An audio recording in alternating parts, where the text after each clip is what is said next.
Tanrı dağlarının gök tengriyle buluştuğu dik yamaçların, yetişilmez tepelerinin uşakları onlar. Asya'nın bozkırlarını kanlarından sulamış, İstorya'da iz bırakan oguzlar onlar. Orhon'u da yazan Bilge Kaga'nın öz evlatları. İstorya'nın acımasız çarklarına karşı koyan, dilini, adetlerini, kendiliğini hodullukla koruyan kahramanlar. Ne kıyatlar yeter, ne de ziyade laf lazım anlatma onları. Bir tek söz onlar, Gagauzlar. Gagauz adının kökeninle ilgili var türlü görüşler. Kimi araştırmacılara göre Selçuk Sultanı Kaykabuz'un değişilmiş adından Gagauz olmuş. Bundan gayrı var teoriyalar hani Gagauz adı iki lafın birleşmesinden oluşmuş. Gök Oguz, Kaka Uz, Kara Guz, Kaga Uguz, Gaga Uz, Hak Oguz, Ganga Guz, Ganga Oguz hem daha başka. Bu görüşlerin çoğunda Gagauz adını oluşturan ikinci pay Oguz sözüdür. Şimdi Gagavuz kelimesini merak etmişler. Nedir bu filan diye bilim adamları. Bütün dillere başvuruyorlar. Şimdi sondaki uz hecesinin uzlar, oğuzlar olduğunu anlıyorlar. Ama bu gaga nedir? Bu bildiğimiz kuş gagası değil herhalde. Hintlerin dili olan Sanskritçe'ye bile bakıyorlar. Ga veya çift gaga var mı diye. Hiçbir yerde böyle bir şey görmüyorlar. Onun için şey demiyorlar, bir mana veremiyorlar. Ama en sonra işte Rus bilginlerinden galiba Raglov demiş ki bu demiş olsa Gagavuzların bir kabile adıdır demiş. Gagavuzlar kocaman bir topluluk ya, onların içinde bir kabileler var, küçük küçük kabileler. Onlardan birinin adı olabilir diyor. Daha başka kimse bir şey bilmiyor. O Keykavus var ya, bazıları zannediyorlar ki Gagavuz kelimesi Keykavus'tan çıkmıştır diyor. Hiç alakası yok. Gagauz adı ister Keykavuz adından, ister Ogus ya da Uz sözünden gelsin ama bir iş belli ki Gagauzlar Hristiyan Oguzlardır.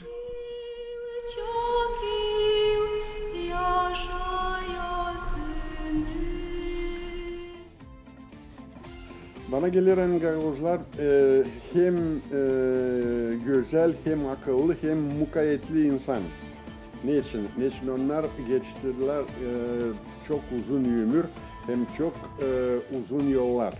Geldiler Altay tarafından Dunay sularına boyuna. Da bu yolda onlar kahveleştiler, akıllaştılar. Hem topladılar büyük becermelik, ne türlü yaşama, ne türlü ileri gitme, hem edindiler bir çok güzel din, Hristiyanlık da bana gelir hani bu inanmak Allah'a, inanmak gökleri, onlar ilk sayarlar Tengri'yi. Sonra yaklaştılar açan Karadeniz'in boyuna. Karadeniz'den geçtiler bir parça insan Balkan Yarımada'ya. Da orada kökleştiler. Oradan sonra 18-19 yüzyıllıklar tarafından geldiler buraya Besarabya. Bizim araştırmalarımıza göre Oguz tayfası Kangaguz, Gagauzların uzak dedileri. Onun için etnonimi Gagauz fonetika tarafından varınca çıkarma Orta Asirlerinin etnoniminden Kangaguz. Людмила Покровская. Ne zaman başlamış kullanma Gagauz adı eski kaynaklarda bilgi yok. Ama 15. asırda Osmanlı vergi defterlerinde Gagauz mahalleleri için söylenilir nice Hristiyan Türk mahalleleri için. Bugünkü bilgilere göre Gagauz adı Sefter Azgeler 1817 yılda insan sayımına bağlı bir Rus kartasında.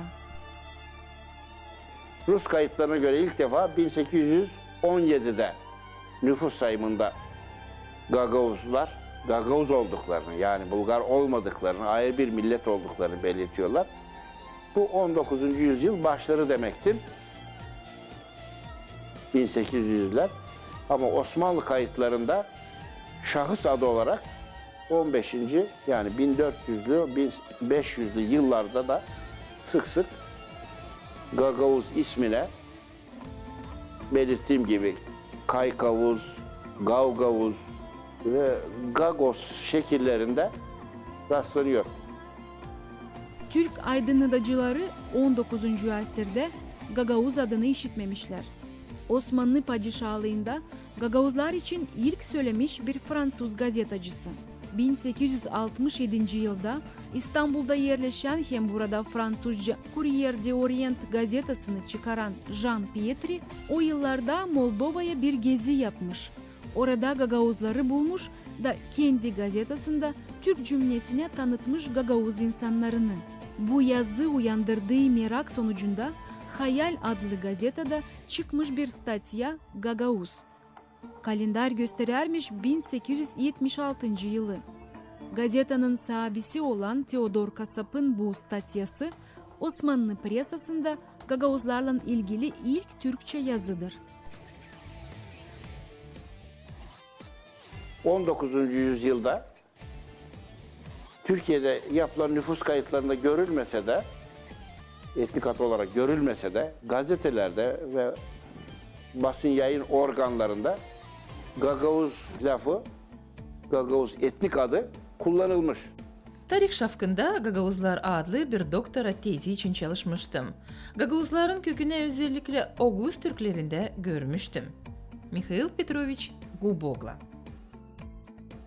20. asrın başlantısından beri Gagavuz adı hem Osmanlı hem Batı dünyasında artık bilinir hem kullanılır. Vakıf defterlerinde daha çok Gagavuz kayıtları bulunuyor. Onun için 1597 tarihli vakıf defterini örnek olarak gösterdim. Bu defterde Gagavuz isminde özel isimlere de rastlıyoruz. Gagavuz kelimesi Gagos şeklinde yazılmış olarak görülüyor.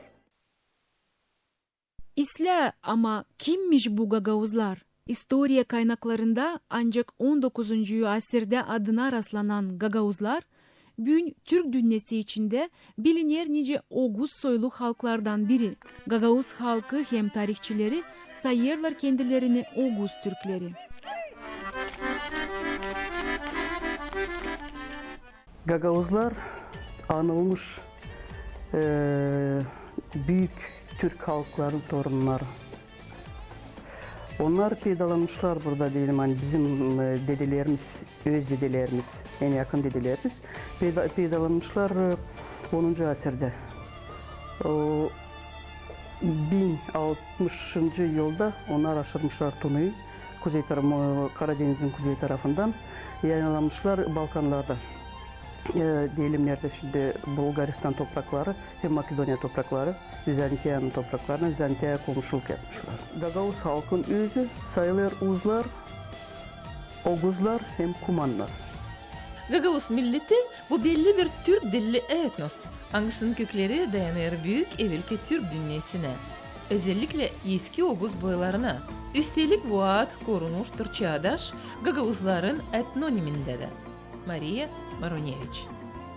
Bizim yaptığımız araştırmalar göstermiştir ki sadece Gagavuzları Karadeniz'in kuzeyinden gelen Uz-Peçenek ve Kıpçakların torunları ya da Anadolu'dan giden Selçuklu Türklerinin torunları olarak kabul etmenin pek de doğru olmadığını, aslında Gagavuzların bunların hepsinin bir araya gelmesiyle meydana gelmiş bir etnik grup olduğunu ve tamamen Türk kitlelerinden meydana gelmiş bir kitle olduğunu bize göstermektedir. Kimi kaynaklara göre Türk, kimisine göre Kuman, kimisine göre Kıpçak sayılan hem ilk baştan gök tengriye inanan bu insanların dedeleri 1000 yıl geri Karadeniz'in Poyraz'ından gelip Balkan Yarımadası'na yerleşmişler.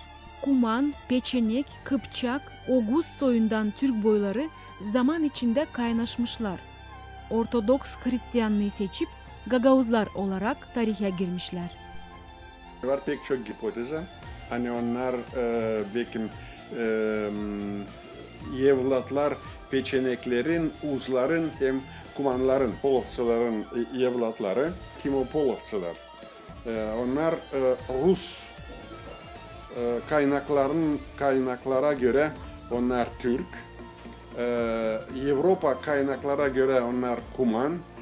Arap kaynaklarına göre onlar Kıpçak.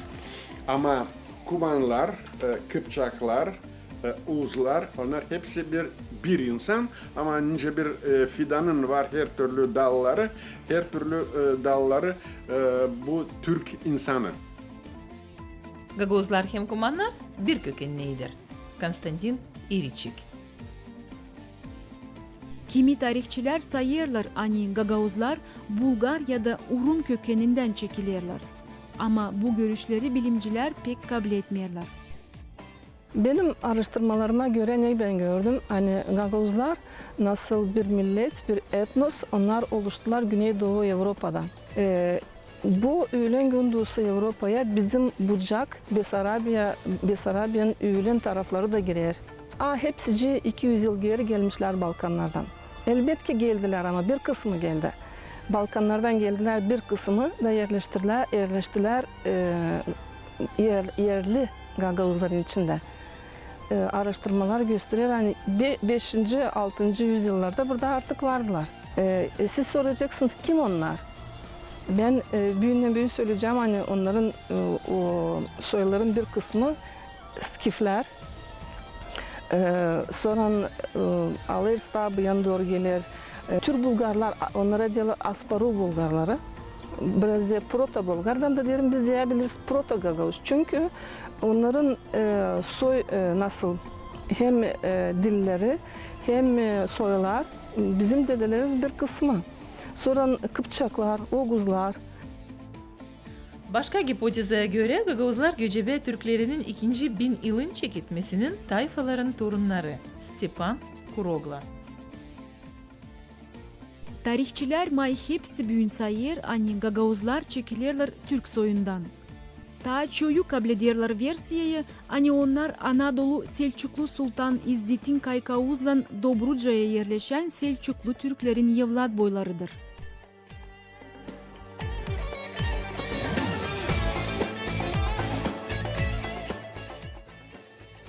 Gagauzların tarihi Oğuzların tarihiyle başlar. Bizim tarihimiz yani Oğuzların tarihi Orhun yazıtlarında adımızın geçmesiyle başlar varsayıyoruz. Tabii ki ondan öncesi de var. Oğuzlar Orta Asya'da yaşayan bir Türk boyuyken sonra çeşitli sebeplerle özellikle de fetih sebepleriyle batıya doğru göç etmişlerdir. Büyük kolu Selçuklular ve Osmanlılar oluşturmuştur. Biliyorsunuz Balkanlara, Avrupa ortalarına kadar bir büyük Osmanlı Devleti kurmuştur. Ama Karadeniz'in kuzeyinden de Peçenekler, Kıpçaklar, Uzlar yani Oğuzlar da 10. yüzyılda, 11. yüzyılda büyük kitleler halinde gelmişler. Balkanlarda 1065'ten itibaren Oğuzların kitleler halinde yerleştiklerini görüyoruz. Selçuklulardan da Keykaus'ta bir kol Karadeniz'in bugünkü Balkanlara yerleşmişti. Bu coğrafyada yani Balkan coğrafyasında güneyden gelen Selçuklu Türkleri ve doğudan Karadeniz'in kuzeyinden gelen Oğuzlar yani Uzlar kaynaştılar ve burada Hristiyanlaşarak Gagauzları oluşturdular. 19. asırın bitkisinde 20. asırın çeketmesinde Gagauzlar arasında gezi yapan Rus Türkologu Valentin Moshkovsa sayardı hani Gagauzlar olur çekilsinler Kumanlardan ya da Oğuzlardan. Varınca söyleme, hani halk hangisi yazmış Orhun yazılarını, Torki, Uzlar, Rus letopisinden hem Gagauzlar hem bir halk. Onun adı Oğuzlar. Valentin Moshkov.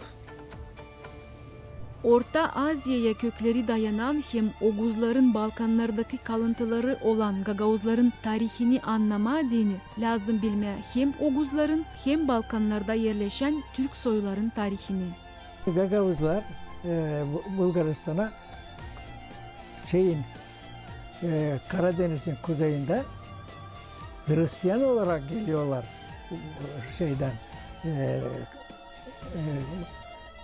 Ukrayna bozkırlarından, Rus bozkırlarından.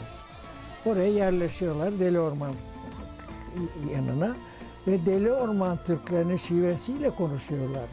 Yani geliyorum diyemiyorlar, gelirim, gidiyorum. Yani Osmanlıca değildir, Türkiye Türkçesi değildir, apayrı bir Türkçedir bu Deli Orman şivesi. Orhon yazılarında bilinirler nice ilk Türk alfabeti, Türk hem Oğuz adları bile kullanılır. Türk, Oğuz beyleri, milleti, işidin, üstte gök basmasa, altta yer delinmese, Türk milletini, yurtunu, adetlerini kim bozabileceğiydi? Bundan başka bu yazılarda bilinirler nice Göktürk yazı anıtları var böyle sözlerde. 9 Oğuz milleti kendi milletimdi. Göktürkleri soyundan olan Oğuzlar 552-639 yıllar arasında 1. Göktürk Kaganlığı döneminde Selen Gaderi'nin boylarında yaşamışlar. Daha sonra da Sırdarya boylarına yerleşmişler.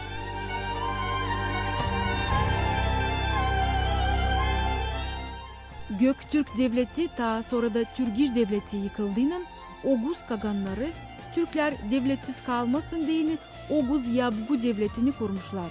11. asırın çöketmesine kadar bağımsızlığını koruyup bu devlet daha sonra Kıpçakların baskısı altına kalıp yıkılmış. Oğuz Yabgu devletin yok olmasından sonra Sırdarya bölgesinden batıya doğru göç eden topluluklar ikiye ayrılmış. Bir payı Ülen tarafına doğrulmuş, sonra kurup Selçuk devletini. İkinci Oğuz grupası da Hazar Denizi'nin Poyraz tarafından geçerek doldurmuş Rus bozkırlarını. 7. asırın orta yıllarında Batı Göktürk Devleti'nin yıkılması hem boylar arasında savaşların sonucunda Orta Asya'nın bozkırlarından batıya doğru başladı göç dalgası. Peçenekler Sırdarya'nın aşağı tarafında yerleşmişler.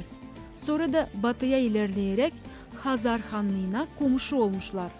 Hazarlar doğu yolları için peçenekleri engel gördüğü için Oğuzlarla anlaşma yapmışlar da 860-880 yıllarda zorlanmışlar Don Kuban bölgesine gelmeye.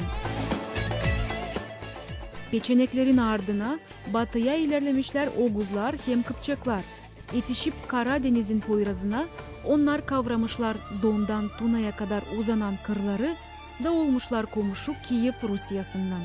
Oğuzlar angılarına Ruslar vermişler ad Torki, Bizantiyalılar da Oğuz, Uz, Kıpçakların baskısından kaçma adını ilerletmişler yolunu.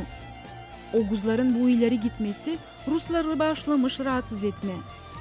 Bu sebepten batıya ilerleyen Oğuzlar 1060. yılda Bulgarları hem Grekleri üsteleyip Tuna'yı geçmişler. Bir boyu Salonik hem Ellada'ya uzanmış, bir boyu da Bulgarya'ya hem Makedonya'ya kadar dağılmış, doldurup Balkan boşluklarını. Çok vakit Bulgarlar kayıl olmardılar. Onlar evlatlar kumanların. Bu taştan yapılan insan, adamlar, karılar, işkembesinde bir çölmek balbalı. Ta Altay tarafından Balkan bayırlarının tarafından belki 1-2 taştan yapılı insan da Bulgarlar kayıl olmardılar. Bu taşlar, bu pamitnikler, bu balballar onların edelerden. Ama birkaç yıl ileri Sofya'da çıktı bir büyük 2 volümlü kitap, Kumanologiya. Da orada Bulgarlar şimdi kayıl oluyorlar. Onların da damarlarında Türk kanı akıyor. Onlar bu fikre geldiler bu beterine hani Bulgarya yerlerinde, köylerin boyunda, avulların içinde bulgular taş, o taşlar kaldı Türklerden, Polovçilerden. Balkanlara gelen Oğuzların bir bölümü geri dönüp kurtulmaya değini sığınmışlar Rusya'ya. Koruntu olup onların sınırlarına. Ruslar tarafından Hristiyanlaştırılan bu Oğuzlara 1223. yılda açan Rusların hem Kıpçakların ordusunu ensemiş Mongollar, gene sıra gelmiş göç edip geçmeye Tuna derisini da yerleşmeye Dobruca'da. Bütün bu oluşlar gösteriyorlar nasıl derin iz bırakmış Oğuzlar Balkan historiasında hem etnografyasında. 11. yüzyıldan itibaren yani 1048-1050 yıllar arasında ilkin Uzlar denilen Oğuzların kısaltılmışı Uzlar oluyor. Uzlar geliyorlar Karadeniz'in kuzeyinden Bulgaristan'a doğru.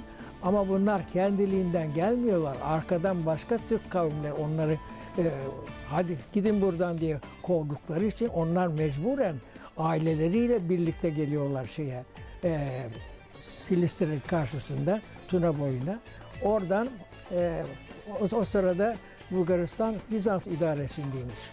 Bizanslılar 1. Bulgar Devleti'ne son verdikten sonra 150 sene kadar Bulgaristan'ı işgal ettiler. İşte hep bu zamanı içinde Bizans zamanları başlıyor bu Gagavuzların ve Türk akınlarının Balkanlara gelmesi. Balkanlarda derin izler bırakan halkların biri de Peçenekler. Peçenekler hayvan derisinden yapılan plotlarla Tuna'yı geçip derenin boyunda yerleşmişler. Onların bir kısmı Bogomil dinini, bir kısmı Müslümanlığı, bir kısmı da Hristiyanlığı kabul etmişler. Uzların arkasında Peçenekler geliyor. Ama Peçenekler Müslümanmış daha yukarıda. Rusya bozkırlarındayken Müslümanlığı kabul etmiş. Onlar geliyorlar. İşte bugünkü Deli Orman Türkleri asıl Peçeneklerin torunlarıdır diyorlar. Arkasından da Kumanlar geliyor. Onlar da Hristiyan olarak geliyorlar yukarıdan. İşte Gagavuzların asıl Kumanların torunları olduğu zannediliyor. Uzların ve Kumanların. Günümüzde Gagauzya'nın çeşitli yerlerinde evvelki zamanları anlatan arheologiya buluntuları hem meraklı toponim kalıntılarını göreriz. Biz Gagauzya'nın Volkaneş bölgesindeyiz. Bu yerde Troyan Yende var. Yendek Moldova'nın içinde 46 kilometre kadar uzanır ama onun bütün uzunluğu kurar 122 kilometre geçerek Ukrayna bölgesinin Odessa tarafına kadar. Ne demek Troyan Yende? Bu Troya zamanında yapılmış büyük bir kuruntu hangisi bulunur Moldova'nın Üyülen tarafında. Netion'un hipotezlerin birine göre korunma Tuna Kempuru taraflarından gelen bozkır göçebelerin saldırmasından ya da bu toprakları ele geçirmelerinden. O zamanlar göç eden orduların içinde hani buralardan geçiş yapardılar, mutlaka düşüneriz ki vardı Gagavuzların dedeleri Oğuzlarda. Sanırım ki onlar için de bu Troyan'ında büyük bir yengildi. Deni geçme Tuna aşırı hem Balkanlara. Bu yendekle bağlı çok legendalar, masallar hem meraklı anlatmalarda. Kimer kere bu yende adlandırırlar nice yılan yende. Örnekleri görürüz Bulgar, Moldovan hem de Gagavuz folklorunda. Как в болгарском, так в гагаузском, так и в молдавском folkloru. Gagavuzların folklorunda gördüm o elementleri hangiler var İskitlerin ve hem de el zamanından kalma.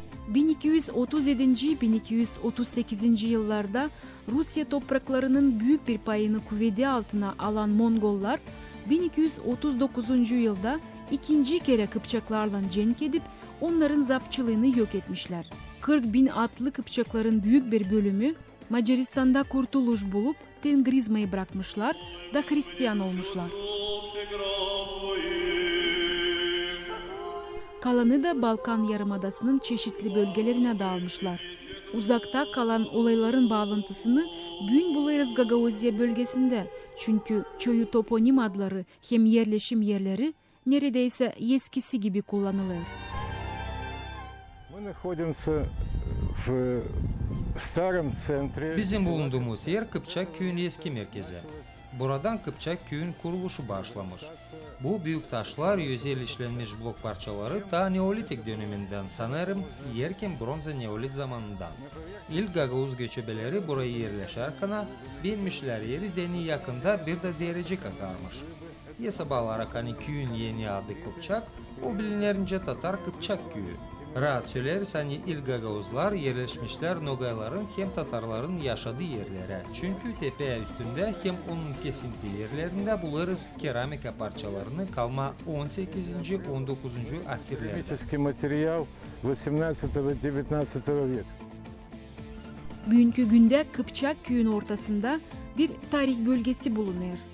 Tarihçilerin verdiği bilgilere göre burada 5000 yıllık megalitik eneolit tapınak taşları var. Onlara ta taş devrimi insanları taparmışlar, dua edermişler. Söylenilir ki bu taş blokları kesilip uzaklardan buralara getirilmiş. 13. asırın ikinci yarısında Balkanlara Anadolu Selçuklu Sultanı II. İzzet'in Kaykavuz'la birlikte gelen Türkler de yerleşmişler. Anadolu'nun bir bölümünü elinde tutan II. İzzet'in Kaykavuz, 1261. yılda Mongolların tarafından üstelenip, yakın yardımcılarından Vizantiya İmparatoru 8. Paleolog da koruntu bulmuş. Paleolog bu Türklere bugünkü Rumunya sınırları içinde yer alan Dobruca ilini yurt olarak verir. Bunu işittikten sonra Anadolu'dan Dobruca'ya başka Türkler de göçer. Onların arasında Sarı Saltuk da vardı. Kısa bir zamandan sonra Vizantiya'ya gelen Kaykavuz'u İmparator Paleolog Enes Kalesi'ne kapar. Bunun sebebi İmparator şüphelenir, hani Kaykavuz niyetlenmiş onun tronunu ele geçirmeye. Daha sonra tutuklu olan Kaykavuz'u Altın Ordu'nun hanı Berke Kapan'dan kurtarır da götürür Kırım'a. Bu üzere Dobruca bölgesinde yerleşen Türkler de Kaykavuz'un ardına Kırım'a giderler. 8 yıldan sonra açan II. İzzet'in Kaykavuz Kırım'da yöler, bu insanlar Sarı Saltuk önderliğinde tekrar Dobruca'ya döner. 1300. yılda Sarı Saltuk Dobruca'ya bağlı olan Babadağ kasabasında geçinmiş. Ölümünden sonra onun için çok legenda anlatılır. Burada yerleşik Türklerin bir bölümü Karasi, bugünkü Balıkesir iline geçer. Dobruca'da kalanlar da dinini değiştirip Hristiyan olurlar. Peçenek, Oğuz hem Selçuklu Türkleri için Dobruca'da oluşan en uygun bölge devlet kurma deni. Niçin ki o dönemde Vizantiya pek yufkaydı, Altın Ordu da uzaktaydı. O devletler bu bölgeyi yoktu nasıl kontrol etsin. Bu durumdan faydalanan Hristiyanlaşmış bir Türk ailesinden çıkan Balık Bey, 1346-1354 yıllarda bu bölgede baş kasabası olan Balçık ya da Karvuna bir Oğuz beyliğini kuruyor. Balik denilen bir adam. Balik balık demektir. Tabii I harfi, I sesi yabancı dillerde olmadığı için Balik diye yazıyorlar. Bence o balıktır. O da şeymiş, o da bir Gagavuz yahut da kumarmış, Hristiyanmış. O şey diyor, devleti alıyor üzerine. Bizans İmparatorluğu da uygun görüyorlar. Ama bu tam müstakil bir adammış. Yani Venediklilerle, şunlarla bunlarla ticaret anlaşmaları imzalıyor. Bulgar devleti de var zaten Tırnava'da. Onlarla anlaşıyor falan. Bayağı yardımcı oluyor. 300 yıl boyunca böyle kaynaşa bilirsiniz Balkan'da, Bulgaristan topraklarında bir devlet kurulmuş. Gagavuzların devleti.